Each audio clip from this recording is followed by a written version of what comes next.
Hi everyone, in this video we will show you how to add PayPal account in PS4 Pro or PS4 console. Adding PayPal to your PlayStation account lets you purchase games, add-ons, subscriptions, and other content directly from the PlayStation Store without entering your payment details every time. Once linked, your PayPal account will be saved as one of your available payment methods for future purchases. Now let's get started. And first, turn on your PS4 Pro or PS4 console and make sure you're signed in to your PlayStation Network account. Now open the PlayStation Store.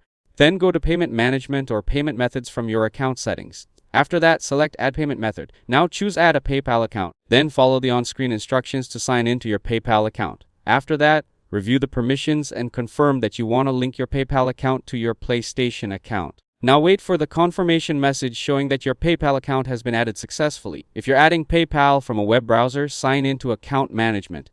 Then select Payment Method. Now click Add Payment Method, then choose Add a PayPal account. Finally, sign in to your PayPal account and complete the on-screen instructions to finish linking your account. If this video helped you out, don't forget to leave a like and subscribe to the channel. Thanks for watching, and I'll see you in the next one.